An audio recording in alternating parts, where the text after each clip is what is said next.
Guess what? I slept with the groom.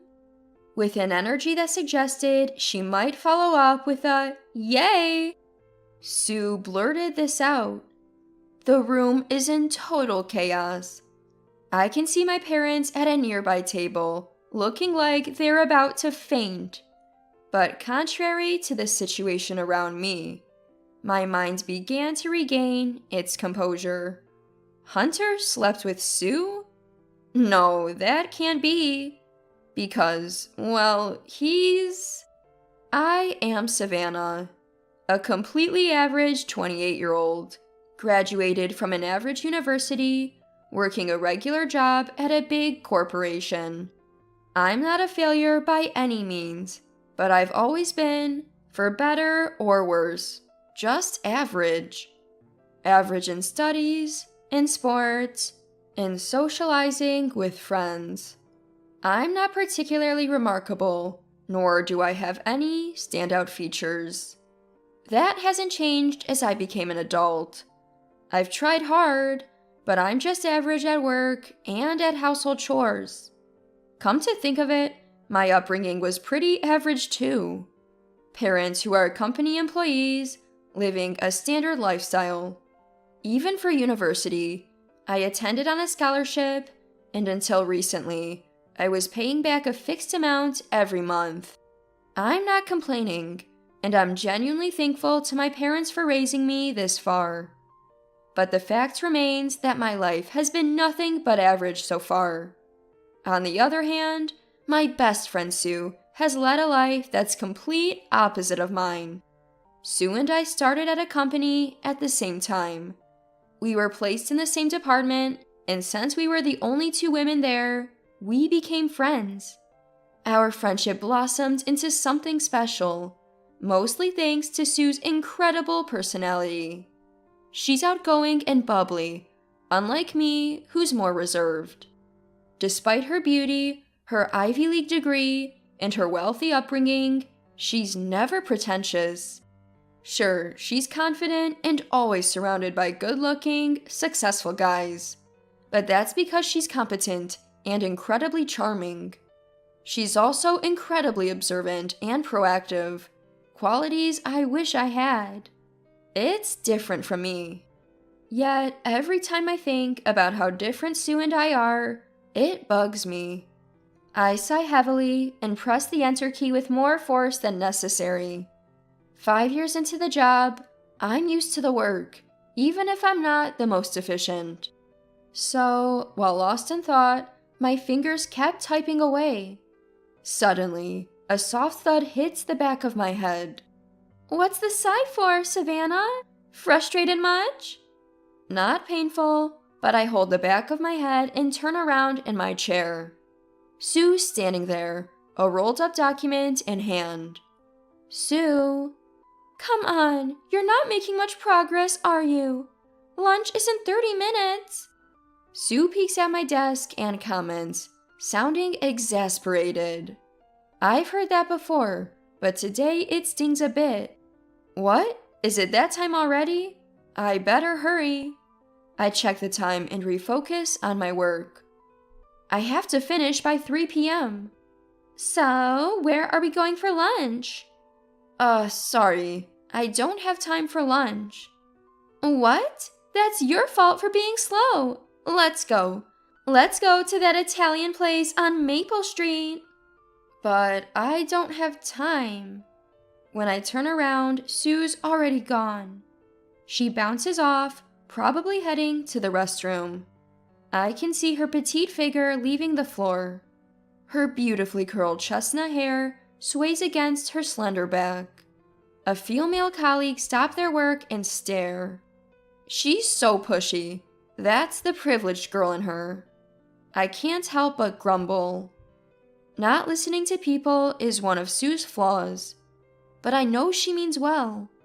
Maybe she's just trying to take me out for a break because she noticed I'm not being productive. Regaining my composure, I concentrate on my work for the next 30 minutes until lunch. The Italian restaurant Sue loves is a 5-minute walk from the office. It's a stylish place, delicious, and not the kind where an office worker would casually have lunch. At $30 for lunch, it's a place I'd never go to alone. Oh man, I really need a boyfriend. We're both pushing 30, you know? Time to settle down and leave the job grind behind, don't you think? Savannah, you're dating someone, right? Even though her tone is casual, she handles her knife and fork with surprising skill. You can tell she comes from a good upbringing, I think to myself as I twirl pasta onto my fork. Yeah, I am, I reply and suddenly remember something. Oh right, we decided to get married next month. Upon hearing this, the smooth movement of Sue, sitting across from me, abruptly stops. What? Her surprised shout drowns out the elegant classical music playing in the background. Hold on, since when did this happen? You never told me! Well, he just proposed last week, and we haven't really had a chance to talk. Wait, what's your boyfriend like, Savannah? You never mentioned him before. Her eyes, framed by her prominent eyelashes, glare at me with a malicious expression. It's Sue who hasn't listened to my stories, but I'm used to her by now. I brush off the tension with a sigh and start talking about my boyfriend. He's a graduate of one of the country's most prestigious universities and currently works for a top-tier company. We've had a steady, peaceful relationship for 2 years since meeting at work. Being with him feels reassuring, and above all, I can be myself, which feels good. However, nearing 30, I'd been feeling uneasy about whether we'll just keep dating or eventually marry. Then he proposed, as if reading my thoughts. So, I was thinking of asking you to give a speech at the wedding. Sue, is that okay? I share what I've been contemplating ever since the proposal. She gives me a hesitant answer, but eventually agrees. I'm not surprised. Sue has a lot of pride. She probably isn't thrilled about being outdone by her best friend. Lost in thought, I don't notice her face tighten. Finally, the day of the wedding arrives. Before the ceremony starts, Sue pops her head into the dressing room. Congratulations, Savannah! The stunning beauty, outshining even the bride, walks into the room with a smile. My husband Hunter is there, so I take the opportunity to introduce them. Sue, thank you. This is my husband Hunter. Hunter, this is my best friend Sue. Nice to meet you. I'm Hunter. I've heard a lot about you from Savannah. Thank you for being here today. Hunter smiles warmly at Sue and bows his head. Nice to meet you. I'm Sue. Look at you, Savannah. When did you snag such a handsome guy? In her usual manner, Sue smiles back at Hunter. Then, surprisingly, she leaves the dressing room without making any excuses to stay longer.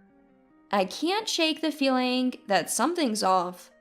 Ever since I announced my marriage, Sue's been acting a little distant. As I watch the door Sue just exited through, lost in thought, Hunter mutters, I wonder what's up with her. Huh? I look up to find him making a puzzled face. His hand on his chin, deep in thought. Asking what was on his mind, he mentioned he also felt a little uneasy around Sue. She looked at my face, and for a moment, seemed surprised, like she recognized me from somewhere. He spoke, but seems like he couldn't quite remember where he might know her from. Sue was undeniably beautiful. It's not like you'd easily mistake her for someone else. No clear answers emerged, but the ceremony went on.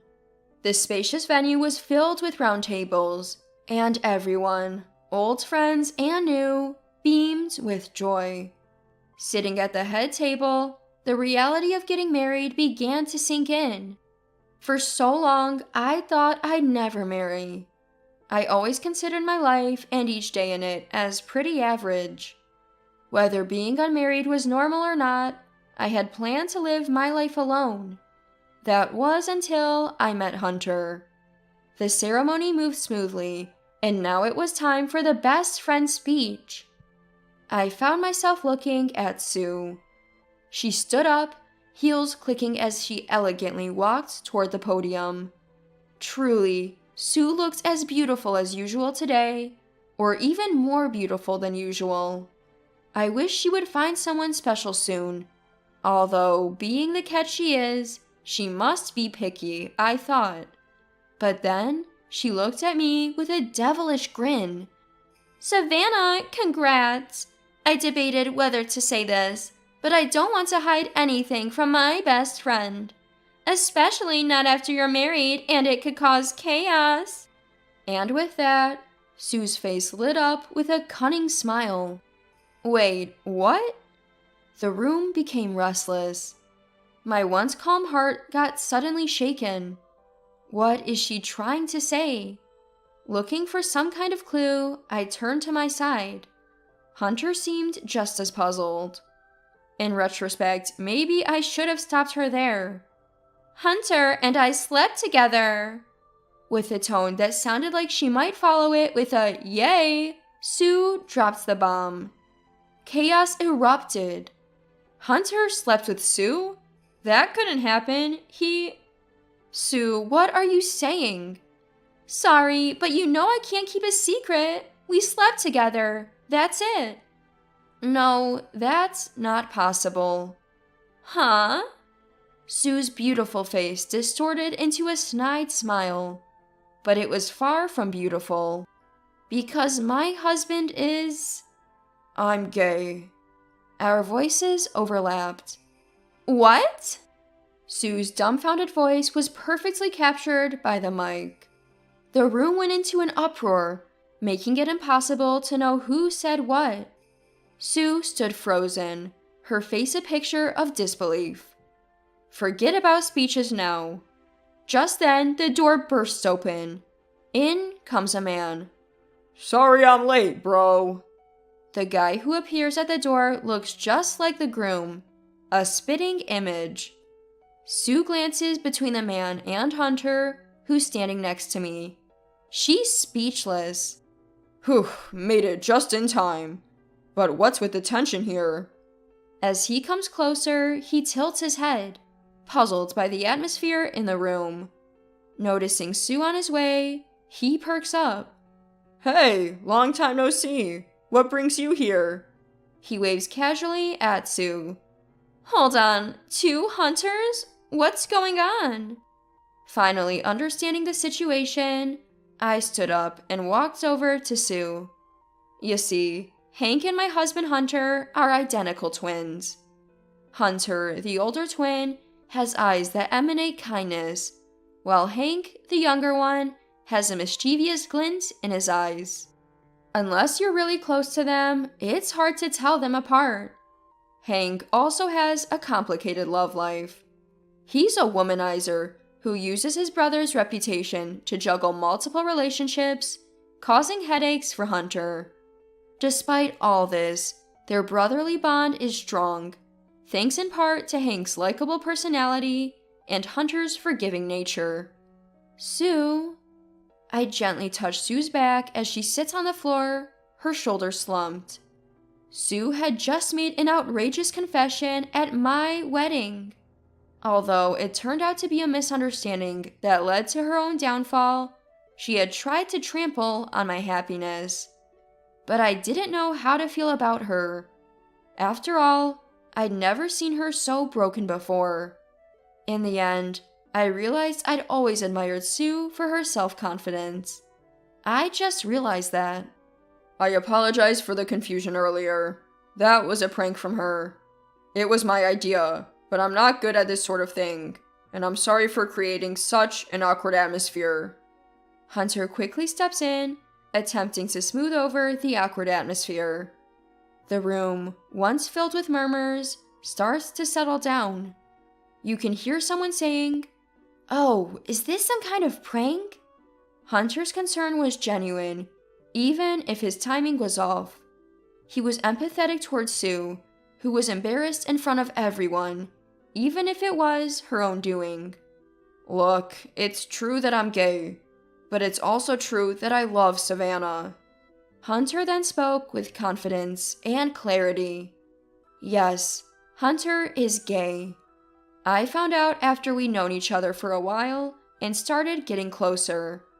I was surprised and shocked, but he told me he still wanted to be with me. Up until then, Hunter had only ever been attracted to men, but somehow he fell for me, transcending gender. It might not be romantic love, but it's a profound connection, a kind of soulmate relationship that I deeply respect." As Hunter finishes his speech, the room erupts in warm applause. I glance at my parents. My dad is clapping hard with tears in his eyes, and my mom is dabbing her eyes with a handkerchief. "Dad, Mom, I will be happy with this person." The atmosphere was just right as we transitioned to the entertainment portion of the event. Just as I was about to ask Sue to return to her seat, she shakes off my hand and blurts out, "This is ridiculous. I'm leaving." "Sue?" Sue gets up shakily and starts walking toward the exit. I couldn't chase after her. On her way out, she passes Hank, who is sitting during Hunter's speech. Hank tries to stop her. "Hey, you're leaving already? Let's hang out sometime. I'm not looking for a girlfriend right now, but we can be friends." That was the last straw for Sue. She bursts into tears and rushes out of the room. "Sue!" She never looks back. The ceremony concludes smoothly, and Hunter and I go on our honeymoon. When I return to work after a long break, I find out Sue has transferred departments right after the ceremony. I felt relieved, to be honest. It would have been awkward to face her again. As for Sue, it seems like the betrayal from Hank was the final blow. She went from a life of manipulating men to being disillusioned with them entirely. Time has passed, and she's now over 30 and still single. After my wedding, the buzz about her speech spread through our workplace, cooling the attitudes of those who used to fawn over her. Younger colleagues don't warm up to her either, largely because she's all pride and no substance. Basically, she's isolated herself and become the bossy older woman at work. As for me, I've lost touch with Sue since my wedding, but I'm happily married to Hunter and still working. Sure, we have separate bedrooms, but our hearts are definitely in sync. I can proudly say we're each other's one and only. Marrying Hunter opened my eyes to what true love really is. Every day is so filled with happiness. It makes me wonder what I was so unhappy about when I thought my life was just average.